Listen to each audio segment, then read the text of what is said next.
to What the Trump. So it's been a while since recorded a podcast and put one out there, and I do apologize to anybody who's enjoyed listening to it. It's taken me this long. Started a new job, enjoying that, just getting in the groove of things. So, and also, there's been so much going on in the news and everything that's been going on that it's been really hard to just find one thing to talk about. There's so many things to talk about, so much lying that's going on from Trump's regime, Trump's camp, Trump's office, Trump's whatever you want to call it. It's just been so Cheeto-fied, it's unimaginable. So I thought I would decide to take a little different direction on this. And there's a lot of talk about Project 2025 that some people know about, some people don't know about. I have decided to download it and read parts of it so others can understand exactly what Project 2025 is and why people are talking about it and why they're saying the president is following this.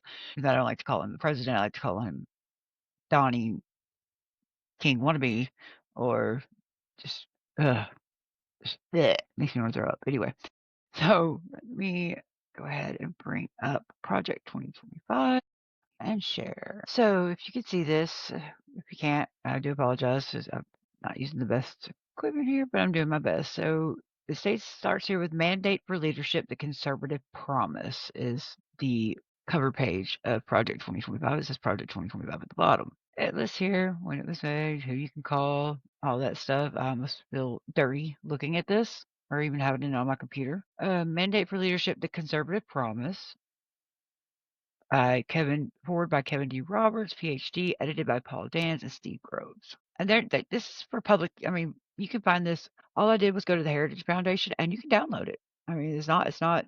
They're not trying to hide it. It's out there, easy for anyone to see. Of course, it starts like any book or thing. It gives acknowledgement and who did what part in this. So if you'd like to go and look at that, it gives them name by name by name who did what part in this. Every bit of it, who they are, where they're from, contributors, all kinds of they're not hiding that at all either. So we're not shy about who came up with this whatsoever. Which all of us liberals know that we're not in the game of getting vengeance on anything. We know karma. Karma's everybody. What comes around goes around. My mom said the most thing that rang in my ears when I was younger. She's like, Melody, you don't have to get revenge on anyone. Just be patient. Patience is a virtue, meaning what comes around goes around. They will get theirs in due time, and I'm not the judge, jury, executioner who should determine that either. So, got a forward here. I'm just going through it. I've read some of this, and just to be honest, it is quite alarming. It's just absolutely quite alarming. So, promise number one: restore the family as the centerpiece of American life and protect our children. Which does not sound bad. Does not sound bad at all normally, right? Let me enlarge this here. The next conservative president must get to work pursuing the true priority of politics, the well-being of the American family. In many ways, the entire point of centralizing political power is to sub subvert the family. Its purpose is to replace people's natural loves and loyalties with unnatural ones. You see this is in the popular left-wing aphorism. Government is simply the name we give to the things we choose to do together. But in real life, most of the things people do together have nothing to do with the government. These are the mediating institutions that serve as the building blocks of any healthy society: marriage, family, work, church, school, volunteering.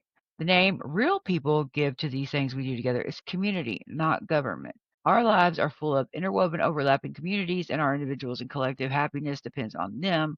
But the most important community in each other's lives and the life of the nation is the family. So me and my family don't get along. Most of my family's dead. I don't have hardly any family, but I love my family. And I'll tell you one thing that my family taught me. My parents did not make me choose a religion. They did. We were not a religious household, even though my dad was very God fearing. My mom was very liberal, let's put it that way.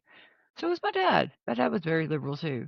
They let me choose whatever religion I wanted to be, if I chose a religion at all. We are a non-denominational, non-religious household with very free views on be whoever you want to be, uphold, just the family, believe in your family. Absolutely, I love my parents, but they would have never said centralizing this and that. I mean, no. Says today the American family is in a crisis. 40% of all children are born to unmarried mothers, including more than 70% of black children. What does that have? I mean, who's any business of that? And A lot of women are not married because the guy was beating them or left them or tried to hurt them, even more than that. Or like my first kid, the biological father told me to get an abortion and we can be friends. So how about that? So should I be married to that?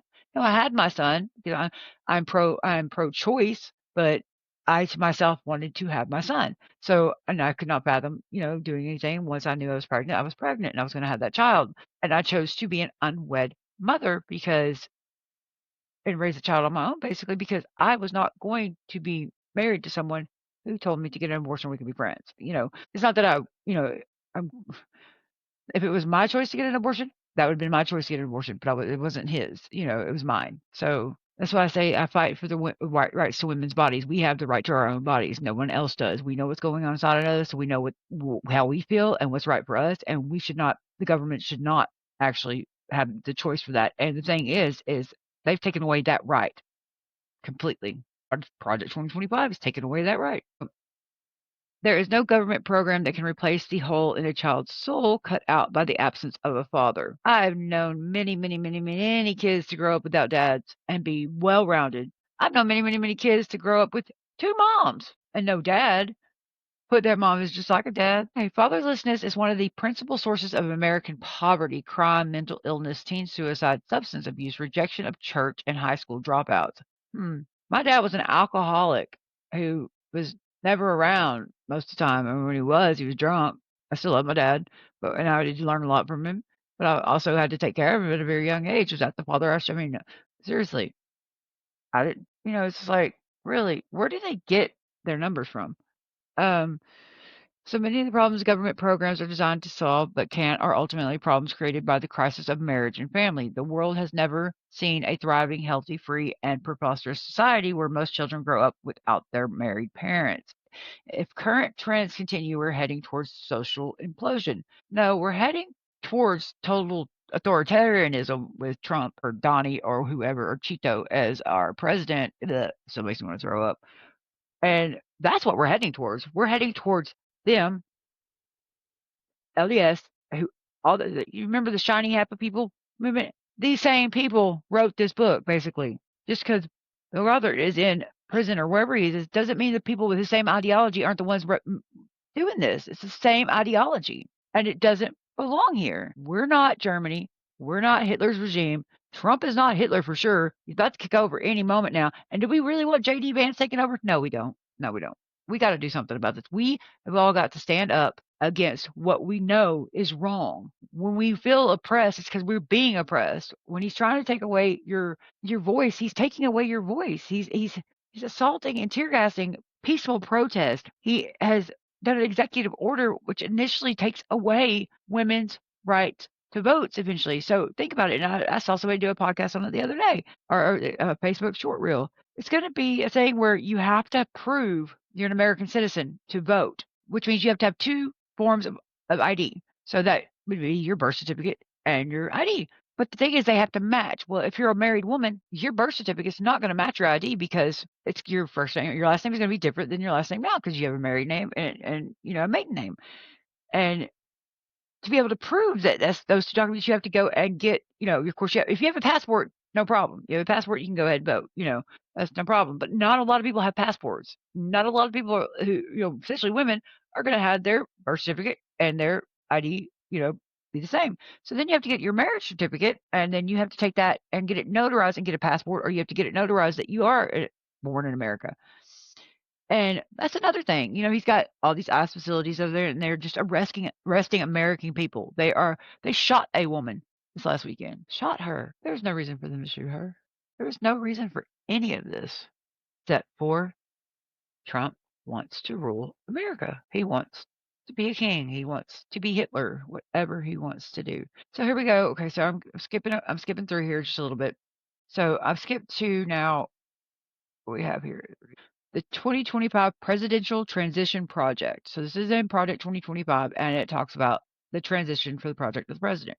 Instead, party leaders negotiate one multi-trillion-dollar spending bill, several thousand pages long, and then vote it in before anyone literally has had a chance to read it.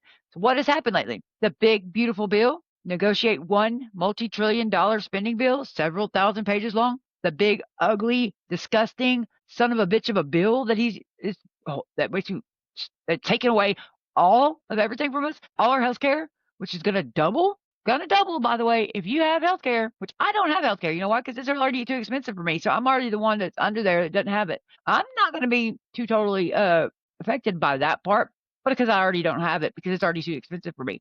But the people who have it, who's tried to live normal lives, who's tried to survive until they're, you know, 80s at least and be healthy as they can be, or people who have diseases and issues and medical problems that warrant them to go to the doctor all the time, they won't be able to afford it anymore because it's going to double. Your premiums are going to double next year, and they don't care. So, and then vote literally before they had a chance to read it. Debate time is restricted. Amendments are prohibited. So amendments are prohibited. That's the amendments to this big ugly bill are prohibited, which means what the Democrats are trying to fight for right now, why the government is shut down. The Democrats were not making headway, or they're not budging or anything, and our government's going to say shut down, and it needs to because we need to stand our ground, or else they get away with it. Oh, they're saying, oh, we want to compromise a little bit, but you have to open the government first. Opening the government means they have to sign and push this bill through, and be okay with it for the government to open up. And they'll negotiate it later. No, he's not going to negotiate it later. It states it right here. Amendments are prohibited, and all of this is backed up against a midnight deadline with the previous omnibus spending bill will run out and the federal government shuts down. It says it right here. Federal government shuts down. This process is not designed to empower 330 million American citizens, their elected representatives, but rather to empower the party elites, secretly negotiating without any public scrutiny or oversight. So right now, there's no oversight. They wanted the government shut down, so we could not conduct oversight. So the Democrat or the Senate cannot. It's horrible what they're doing. But it's all right here, and they're not hiding it. It's all right here. What's going on? It's all laid out in a playbook, just like if it was a Friday night football game and you were the freaking coach. Here's the playbook. We have the enemy's playbook. It's right here. We need to realize that this is not going away. This is real. It's true.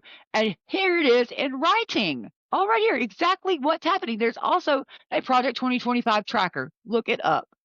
Go look for Project 2025 tracker. It's tracking everything that's actually going on right now that's already been done. Already, right now, 190 things in this playbook have been done. They've accomplished them. There's only 66 they have not accomplished yet. There's 66 very important things. They have not accomplished them yet. We need to push back. In the end, congressional leaders' behaviors and incentives here are no different from those of global elites insulting policy decisions over the climate, trade, public health, you name it.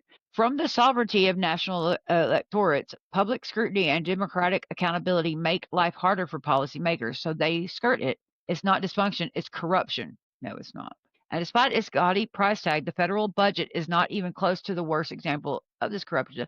That distinction belongs to the administrative state, the dismantling of which must a top priority for the next conservative president. Dismantling the administrative state. The term administrative state refers to the policy-making work done by the bureaucracies of the federal government, departments, agencies, and millions of employees. Under Article 1 of the Constitution, which they put a legislative power herein granted shall be vested in a Congress of the United States, which shall consist of a Senate and a House of Representatives. That is federal law is enacted only by elected legislators in both House and Congress. This exclusive authority was part of the framers' doctrine of separated powers. They not only split the federal government's legislative, executive, and judicial powers into different branches, they also gave each branch checks over the others under our Constitution, the legislative branch. We all know how the checks and balances in the Congress work. So that's their administrative state that they want to dismantle completely. So in recent decades, members of the House and Senate discovered that they give away the power to the Article 2 branch of the government. They could also deny responsibility for their actions. So today in Washington, most policy is no longer set by Congress at all, but by the administrative state. Given the choice between being powerful but vulnerable or irrelevant, I'm going to say administrative state wrong. Most members of Congress have chosen the latter. Okay, so Congress passes intentionally vague laws and that delegate decisions. So it's supposed to go through Congress. A lot of times Congress will delegate it to something else, and or it's not been ran right, but it can be now. A combination of elected and unelected bureaucrats of the Environmental Protection Agency quietly strangles domestic energy production through difficult to understand rulemaking. So let me tell you right now, they have cut our funding to our CDC. They've cut our funding to the FDA. So CDC is our Center for Disease Control. If there's an outbreak of measles, is there an outbreak of this? They've cut I mean, the head of the CDC, RFK, whatever, head looks like a cherry about to pop when he talks. Is his blood? Has anybody checked his blood pressure lately? Because he just looks like he's about to blow his top, like you're saying, everybody Sam. Okay. Oh, my biscuits are burning. Yeah, that's what he looks like. He'd be about to shoot off like an Acme rocket. And he is completely against COVID vaccines. He's also trying to link autism to Tylenol, which is ridiculous because autism was around before Tylenol was invented. Autistic. I take Tylenol every day, but I was born autistic when I never had even taken Tylenol. My mom actually didn't take Tylenol. She takes ibuprofen, or did take ibuprofen, so she didn't even take Tylenol. So, I mean, come on now. What's the link there? So, also, it says bureaucrats at the Department of Homeland Security following the lead of Feckless administration order border and immigration enforcement agencies to help migrants criminally enter our country with impunity. So they're saying basically what we've done.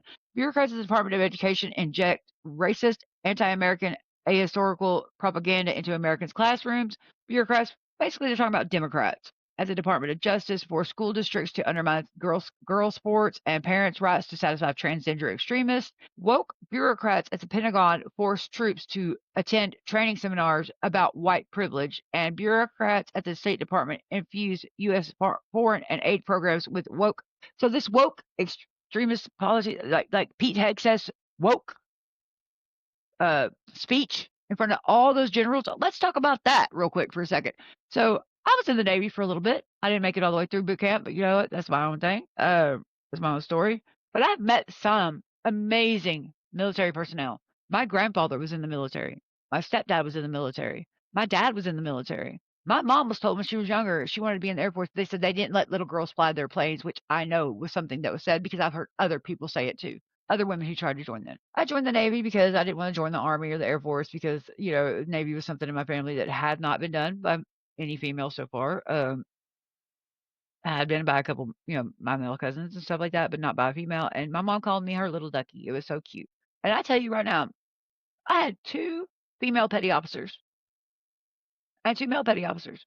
And they were some of the most amazing people in the world. They were all African American, every single one of them, African American. Every single one of them, heart belonged to their country, ready to train Navy troops, get them ready, you know, get them through boot camp, train them exactly right, everything like that. I guarantee you right now, I know the looks on their face of what they saw when Pete Hegseth was up there giving his stupid speech, making himself look like an idiot, and all he did was plug his book. First of all, fat generals. The commander in chief is so overweight he can barely stand at the podium, or in old age as well. You know, it's just like it's ridiculous. Stop being a hypocrite, first of all. I know he wasn't fat or whatever, but the guy telling him what to do is fat. Why don't he turn around and talk to the president? Oh, because he ain't got the balls to do that, does he? No, not at all. Why do they think it was so silent when President Trump walked in there? Wonder why. Because nobody knew what to say. And then President Trump has the goal to say, oh, you can leave, but there goes your rank.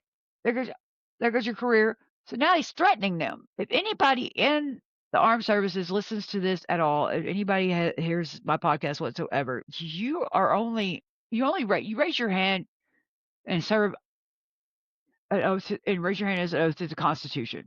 And yes, to the commander in chief, but only for lawful orders. It's not lawful for our National Guard to be on American soil.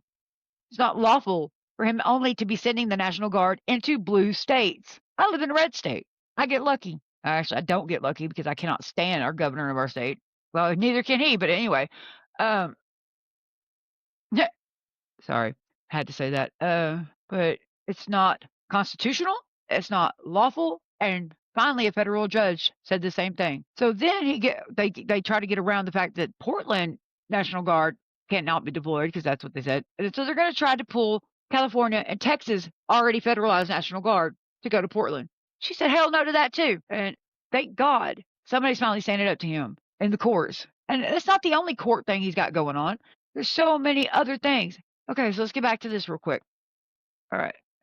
Unaccountable federal spending is the secret lifeblood of the Great Awakening. Nearly every power center held by the left is funded or supported one way or another through the bureaucracy by Congress. Colleges, school districts are funded by tax dollars. The administrative state holds 100% of its power through the sufferance of the Congress and its insulation from presidential discipline is an unconstitutional fairy tale spun by the Washington establishment to protect its turf. Members of Congress shield themselves from constitutional accountability, often when the White House allows them to get away with it.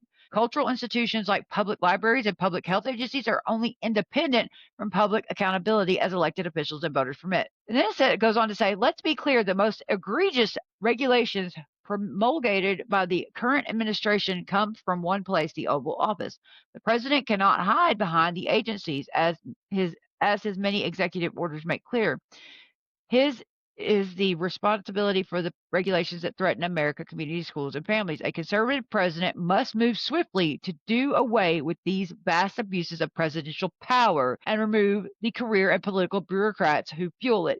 What they're saying is to remove democracy altogether from our government is what Project 2025 is saying. Completely remove democracy at all. Get away with all public libraries, public schools, basically take away all our rights as American citizens whatsoever. That means no welfare anymore, no food stamps, no nothing. They're taking away it all. Okay. So it also says properly considered restoring fiscal limits and constitutional accountability to the federal government is a constitution of restoring national sovereignty to the American people. Sovereignty. That word, sovereignty. Okay, right. Yeah. We all know what that means. Sovereignty. The sovereign nation. Right? I hope you do. In foreign affairs, global strategy, federal budgeting, and policy making, the same pattern emerges again and again. Ruling elites slash and tear at restrictions and accountability placed on them. They centralize power up away from the American people.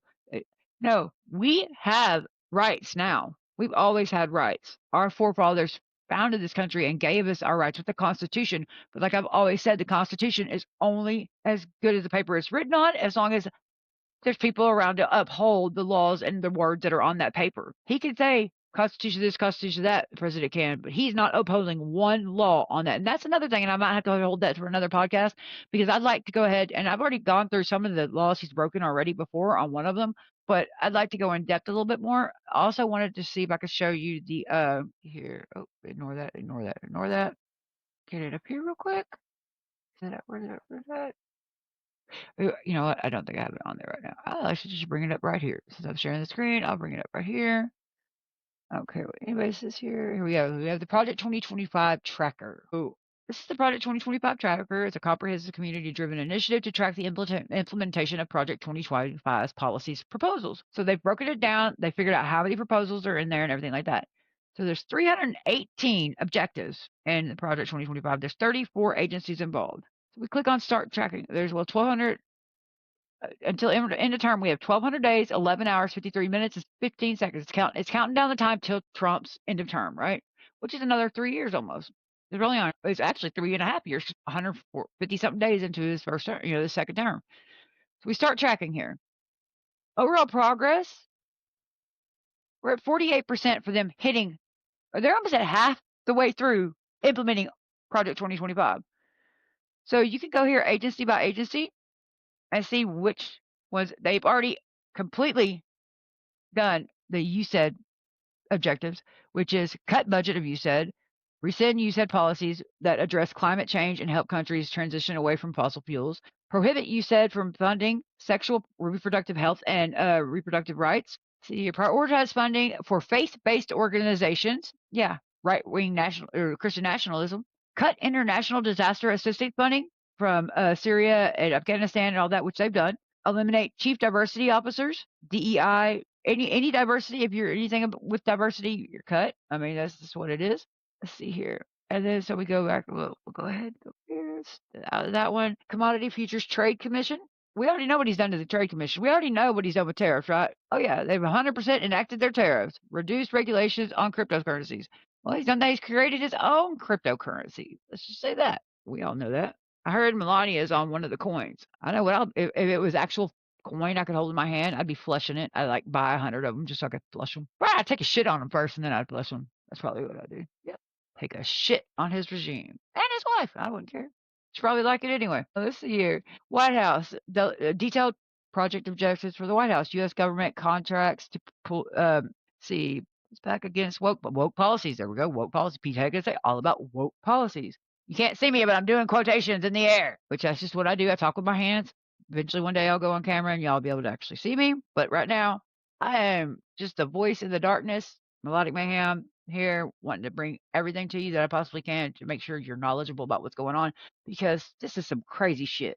Issue an executive order to reshape the U.S. Global Change Research Program. Use the Congressional Review Act upon Biden era final rulemaking. So basically, take down everything Biden did. Require regulatory analysis and the I or allow a review of the. I'm gonna have to make that bigger. Review of the historically independent agencies. Okay. Give political appointments to power to personally review and authorize appropriate funding. Clear out the NSC. Replace all essential detailees with staff alignment to the new president's priorities. So that's what he's done. He's got Pam Bondi, who is a piece of shit blonde. And you know what? I bet the carpet don't match the drapes. And if they do, it's because she bleached that shit too.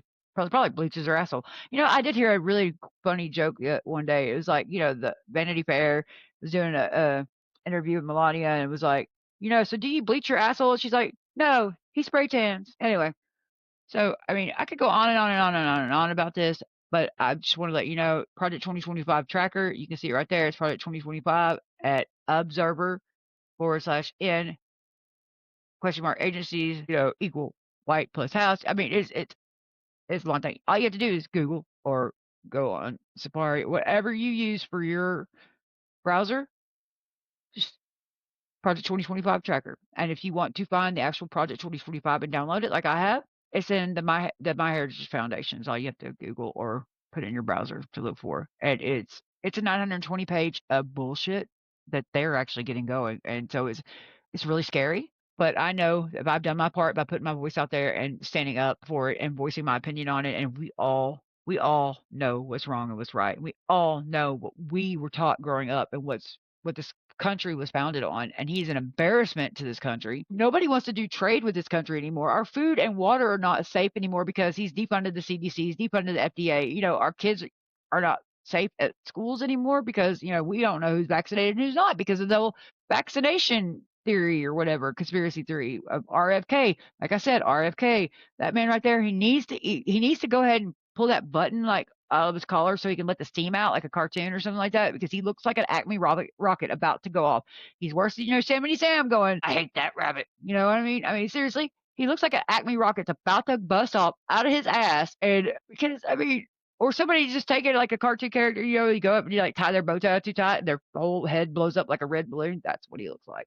And he talks like it too. I mean, it's just, oh God. Okay. So anybody else, I mean, if you want to comment on this, absolutely please comment on my podcast. If you listen to it, please leave me comments. That's all I know how to get better. Please share my podcast with anybody you'd like to share it with. Please like and share it. It's the only way that I can get my voice out there. I don't take donations or anything like that. I do this completely pro bono, and I will never ask you to do donations or anything like that. I don't really plan on monetizing, but if it gets there, it gets there. But that's not my goal. My goal is to make sure everybody has the proper information to make a full, objective and decision, an intelligent decision, both emotionally and knowledgeably on what's going on. And everybody can't hardly believe the news these days because he owns half of he owns the FCC. Basically, he's already tried to shut down so many things with the news, and a lot of the newscasters and stuff like that have gone to podcasts. And I will tell you that I was not Democrat or Republican. I'm just a liberal person. I never saw it one way or the other. I just always went with my moral compass and what was right and what was wrong. And we've had Republican presidents several times over, and I've never felt like they did something too wrong in my lifetime, you know. And Clinton, I mean, Clinton was a Democrat and he was getting impeached. I mean, come on now. You know, we all have our goods and our bads, but this one's just pure evil. There's a difference. And he's so evil that he's got everybody else that's with him and they're bootlickers, you know. I mean, but the thing is, karma's a bitch, and karma, what comes around goes around, and they're going to get what's coming to them. We just need to stand our ground. We need to fight for what's right with us and what's right in your heart, and you know what's right in your heart. Especially if you're listening to me, you know what's right in your heart and what to do, because we deserve for our children and our children's children to have an America they could be proud in. And I'll leave you with this. I've actually been looking into leaving the United States, going to Canada or Scotland or Ireland, because I do have family in Scotland or Ireland, you know, relatives. I could get there. But Canada has no problem accepting me and eventually me becoming a citizen of Canada. I'm just the right perfect age, and it's only about $2,200 total. I found out I've actually talking to one of their consultants over there and for sponsorship for them to get my paperwork going and everything. It's a total of $2,200 for all of it. Thing is you have to come up with some of it beforehand, and they're doing it like another round and stuff. So I would have to come up with, and they're even willing to work with me on a payment plan to get me out of the United States. That's how bad they can see it is. So think about that, friends who are listening to this that know me. If you want to know how to go to Canada, or all the information I have, I will tell you this: just look it up in your browser. They advertise it on Facebook.